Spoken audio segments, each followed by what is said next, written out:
အစင်လာပြိုင်ဘက်ထိုင်းအသင်းကိုအခုလိုတကူဂိုးမရှိအနိုင်ရတာဟာမြန်မာလူငယ်အသင်းအတွက်အလွန်ကြီးမားတဲ့အောင်မြင်မှုဖြစ်ပါတယ်။ဒီနေ့ပွဲရဲ့အဓိကအကျဆုံးအချက်ကမြန်မာအသင်းရဲ့ခံစစ်ကစားပုံပါ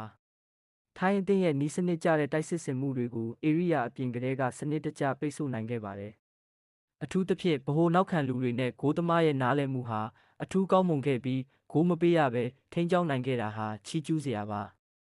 ဘောလုံးပိုင်ဆိုင်မှုမှာထိုင်းအသင်းကအသာစီးရနိုင်ပေမဲ့မြန်မာအသင်းဟာရရှိလာတဲ့တံပြန်တိုက်စစ်အခွင့်အရေးကိုအပိုင်သုံးချသွားနိုင်ခဲ့ပါတယ်။ကွင်းလယ်ကနေတိုက်စစ်စီအမြန်နှုန်းနဲ့ပေးပို့မှုတွေကထိုင်းခံစစ်ကိုအခက်တွေ့စေခဲ့ပြီးအဆုံးသက်သေချာမှုကြောင့်အနိုင်ဂိုးကိုရယူနိုင်ခဲ့တာဖြစ်ပါတယ်။မြန်မာအသင်းအတွက်တလုံးထဲသောအနိုင်ဂိုးကိုတော့ပွဲချိန်55မိနစ်မှာအောင်တီဟကသွင်းယူပေးခဲ့ပါတယ်။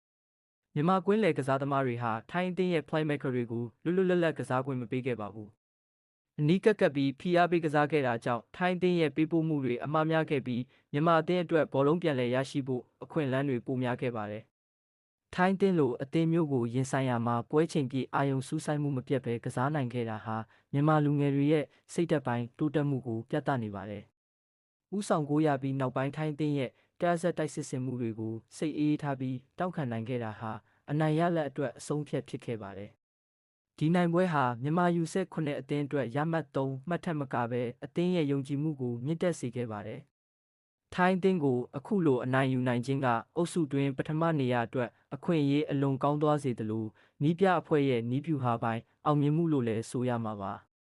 မြန်မာလူငယ်အသင်းရဲ့ဒီနေ့ခြေစွမ်းဟာပရိသတ်တွေကိုအားရကျေနပ်မှုအပြည့်အဝပေးနိုင်ခဲ့တဲ့ပွဲကောင်းတစ်ပွဲဖြစ်ခဲ့ပါတယ်။